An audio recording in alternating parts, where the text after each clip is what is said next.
جو لوگ کمزور ذہن رکھتے ہیں ساری زندگی فیصلہ ہی نہیں ہوتا کوئی، ڈرتے رہتے ہیں، سہمے سہمے وقت گزارتے ہیں اپنے آپ کو یہ جو ایمان ہوتا ہے یہ بندے کو طاقتور کرتا ہے، بندہ مضبوط ہو جاتا ہے۔ مجھے بتائیے نا، جب ایمان پکا ہو کہ روزی دینے والا اللہ ہے تو پھر بندہ کسی مالدار آدمی کے پیچھے کبھی بھاگتا ہے، کبھی کسی بڑے آدمی سے ڈرتا ہے؟ جب اسے پتا ہو کہ عزت اور ذلت اللہ کے دستے قدرت میں ہے، پھر وہ سیاستیں سازشیں یہ کام کرتا ہے۔ تو پہلے تو مضبوطی ایمان درکار ہمارے بچوں کے اندر، ہمارے مزاجوں کے اندر، جب تک وہ مضبوطی ایمان۔ حضرت مولا علی شیر خدا کرم اللہ تعالی وجہہ الکریم ایک دفعہ بڑے علیل ہو گئے، کمزوری آ جاتی ہے، بندہ بیمار ہو جاتا ہے۔ تو ہمارے ہاں بیمار لوگ بعض اوقات ایسا جملہ بولتے ہیں جو کفر کے زمرے میں چلا جاتا ہے۔ آپ پریشان ضرور ہیں، تکلیف میں ضرور ہیں، لیکن آپ بات وہی کریں گے جو شریعت اجازت دیتی ہے۔ حضرت علی شیر خدا شدید علیل تھے، ایک صحابی تیمارداری کرنے گئے تو حضرت مولا علی کا چہرہ دیکھ کے پریشان ہو گئے، کہنے لگے آپ تو بڑے سخت علیل ہیں، اللہ خیر کرے، اللہ تعالیٰ آپ کو صحت دے۔ تو حضرت علی کہنے لگے تو فکر نہ کر، مجھے اس بیماری سے کچھ بھی نہیں ہوگا۔ نے کہا کیوں؟ فرمانے لگے مجھے نبی پاک علیہ السلام نے فرمایا تھا علی اس وقت دنیا سے جاؤ گے جب داڑھی خون سے رنگین ہو جائے گی، تو اس کا مطلب ہے میں خنجر کے وار کے ساتھ شہید کیا جاؤں گا، میں بیماری سے دنیا میں نہیں جاؤں گا، میں یہ بیماری سے مجھے کچھ بھی نہیں ہوگا، اللہ مجھے شفا دے دے گا، چونکہ حضور نے فرمایا کہ ساڈے نبی دی زبان ساڈے واسطے قرآن۔ تو سب سے پہلے تو اپنے ایمان کے اندر، توکل کے اندر مضبوطی پیدا کریں۔ مسلمان دیکھو نا، نماز پڑھنے سے روزی میں برکت ہوتی ہے، تو پھر اس کا مطلب یہ ہے کہ جب ٹائم آئے نا نماز کا تو گاہک جتنے مرضی کھڑے ہوں پھر دکان بند کرنی چاہیے، پھر نماز پڑھنی چاہیے، کیونکہ روزی تو اللہ نے دینی ہے، گاہکوں نے تو دینی۔ تو سب سے پہلے ضروری ہے مضبوطی ایمان، توکل، اللہ کی ذات پر بھروسہ۔ آپ کبھی میدان کربلا کا پورا نقشہ اپنے سامنے رکھیں نا، دو چیزیں ہیں، امام حسین کو نظر آ رہا ہے اب شہادت ہو جائے گی، اتنی بڑی فوج آئی ہے، خدا کی حکمت کے تقاضے سمجھ میں آ رہے ہیں، حالات کیا ہوں گے سمجھ آ رہی، پر ایک لمحے کے لیے بھی ان کا توکل کمزور نہیں ہوا۔ اپنے رب پر جو مضبوط بھروسہ ہے، سیدہ طیبہ طاہرہ حضرت فاطمہ الزہرا رضی اللہ تعالیٰ عنہا اونٹ کے بالوں کی بنی ہوئی چادر اوڑھ کر چکی پیس رہی تھی۔ یہاں بیویاں بڑا روتی ہیں، غریبی بڑی ہے، بڑی غریب بھی ہے، حالانکہ اب کون بندہ پیبند والے کپڑے پہنتا ہے جی؟ اب تو بڑی مشکل سے وہ لوگ ملتے ہیں جو جوتا ٹوٹ جائے تو گانٹھ کے پہنے، ورنہ تو نئے جوتے آ جاتے ہیں۔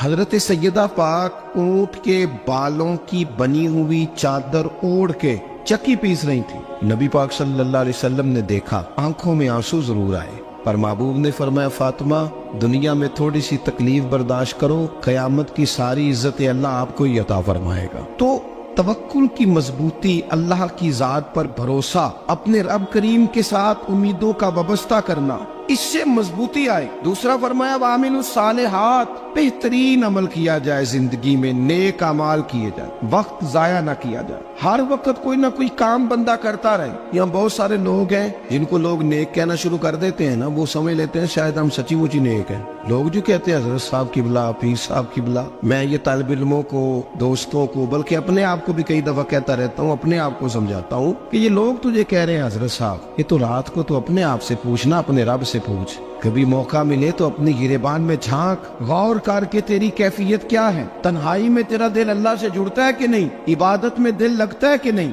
خدا کا خوف دل میں رہتا ہے کہ نہیں، غریب کی محبت، عزیزوں قربت والوں کا احساس طبیعت میں موجود رہتا ہے کہ نہیں۔ ویسے تو میرا مطلب ہے، لوگ کہہ دیتے ہیں حاجی صاحب آپ بڑے سخی ہیں، تو اس سے تو نہیں نا بندے نے سخی ہونا، سخی تو تب ہونا ہے جب اللہ کی بارگاہ میں مقبول ہوگا۔ اعمال صالحہ، نیک کام، اور وہ کرتا رہے بندہ، کوئی بھی کام اسے نیکی کا مل جائے نا۔ دیکھنا اپنا معیار ہر انسان نے بنایا ہوتا ہے کامیابی کا۔ کچھ لوگوں کا خیال یہ ہوتا ہے کہ بچے میرے پڑھ گئے، اپنی اپنی جگہ پہ سیٹ ہو گئے، میں اب بڑے سکون میں ہوں۔ کچھ کی رائے یہ ہوتی ہے کہ میں نے سب بچے بچیوں کا بیاہ کر دیا ہے، گھر میرا بن گیا ہے، اب میں بڑے آرام میں ہوں، قرار میں ہوں، سکون میں ہوں۔ تو اپنی اپنی رائے ہوتی ہے، لیکن حقیقت وہ ہے، اصل وہ ہے جسے اللہ کے قرآن نے بیان کیا۔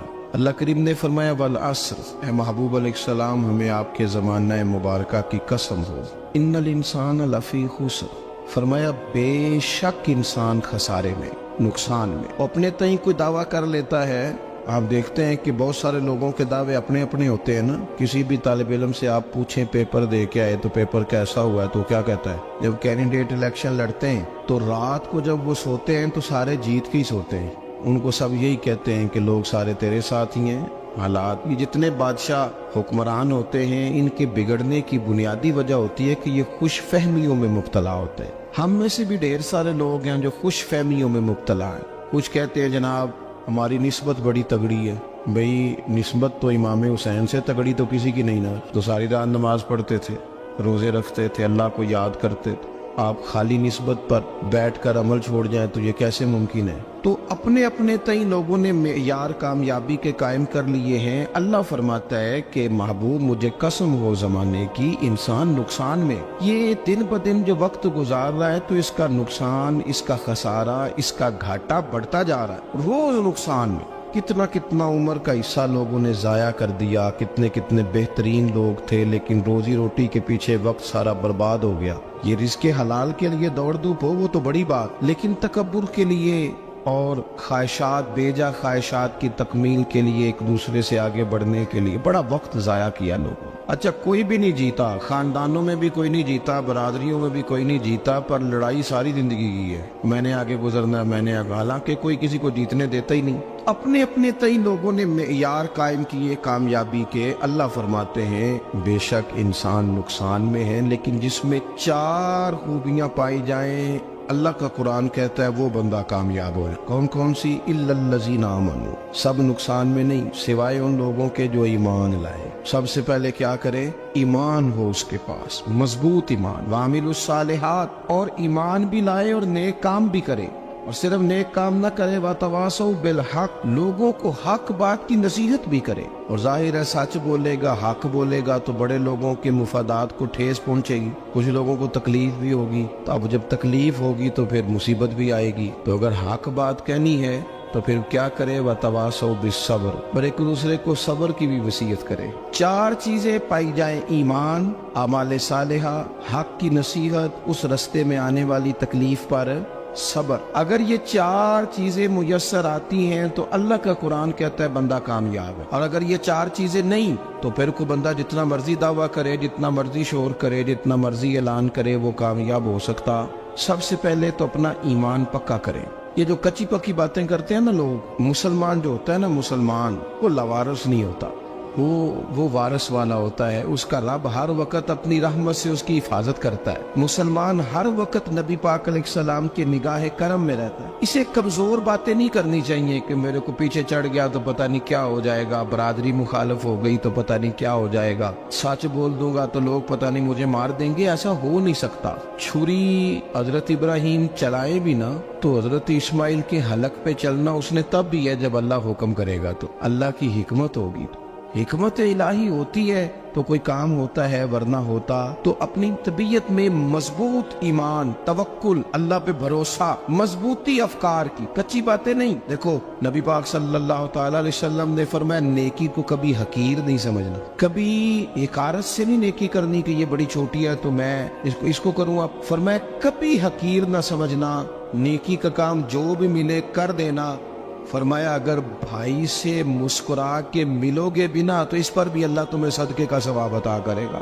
ہم تو اس دین سے کے ماننے والے ہیں جو کہتے ہیں تو گلی سے روڑا اٹھا دے, کانٹا اٹھا دے, کسی کی تکلیف دور کر دے, کسی اس پر گنجائش کر دے, کسی کے لیے آسانی کر دے. جو بھی خیر کا کام میسر آئے پورے دن میں اسے چھوڑے نہیں. صبح گھر سے نکلے, وہ ایک صحابی تھے, غالباً تابعی تھے, تو بازار جاتے اپنے غلام کے ساتھ تو سارا بازار گھوم کے واپس آ گئے. خادم نے کہا جناب کو نہ کوئی خریدا نہ کچھ بیچا. تو آپ سارا بازار گھوم کے آ گئے. فرمانے لگے تیرا کیا خیال ہے؟ میں نے کچھ بھی نہیں کیا. کہا جناب پھر کیا کیا ہے؟ فرمانے لگے تم نے دیکھا جو بندہ بھی گزرا میں نے اس کو کہا السلام علیکم, تو کتنی کو نیکیاں میں جمع کر کے آ گیا ہوں.